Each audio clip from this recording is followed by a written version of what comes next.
G'day guys, my name's Tyson and we're here at Lumberpunks Axe Throwing, where we normally would be doing videos about how to throw axes and different types of axes. We decided to do a series of videos that are based around our other passion, which is music. So I personally have been collecting vinyl records, and that's my passion.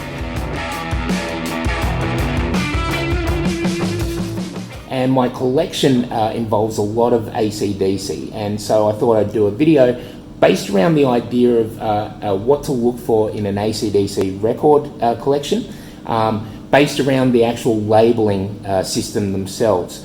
The first one we're going to talk about is Back in Black. Okay, so this particular Back in Black is on the Atlantic label. So if you don't know, because we're quite lucky in Australia, all of the Australian pressings are on the Albert Productions label. Everything overseas goes to Atlantic, and there's a couple of other record labels around the world, but primarily it's Atlantic overseas, and in Australia, Albert.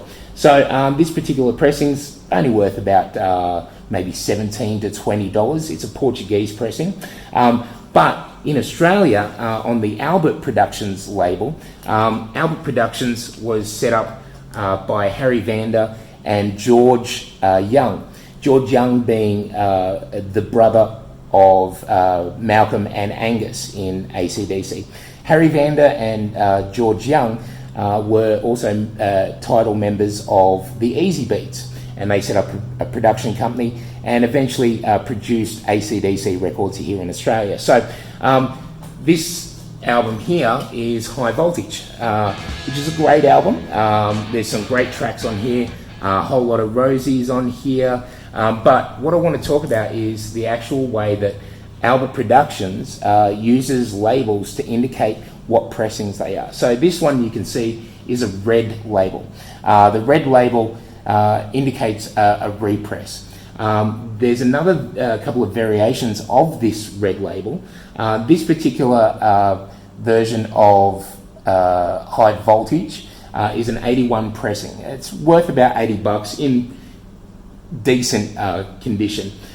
There's another repress which is a tiny bit earlier in the 80s, where there'll be a yellow stripe around here, and then the very first repress of the red label will have what they call a red roo.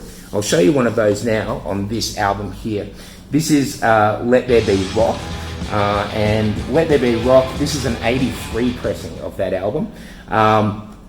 But if you have a look here on the label, you'll see it. I might take it out of the actual jacket itself, but if you have a look here on the label, you might see this little black kangaroo on the label here. That indicates that this is the first run of that red repressing. So this particular version of Let There Be Rock probably goes for about 130 Australian in decent condition.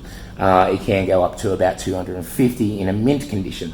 But then you've got a repress like this one, okay, which is Highway to Hell. Again, a very great album.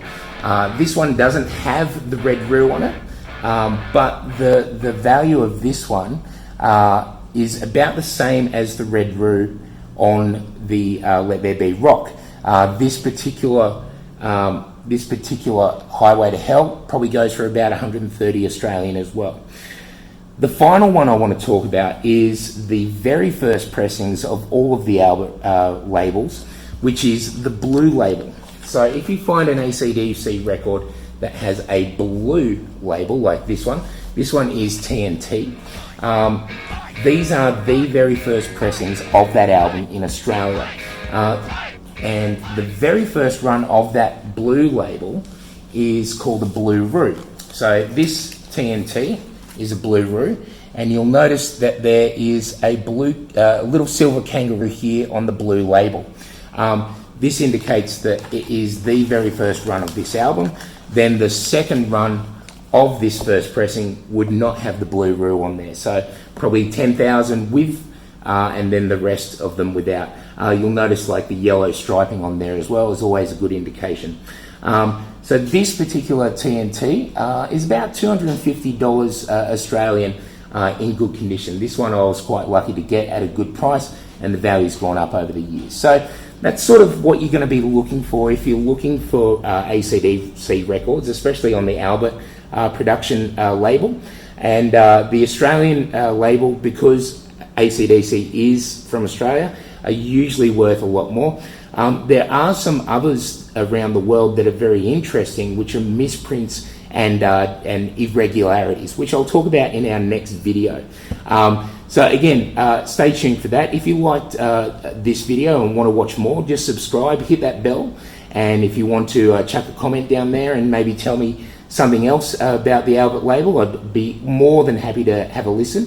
And we'll see you for the next video, which is all about misprints and irregularities and box sets. All right, thanks guys.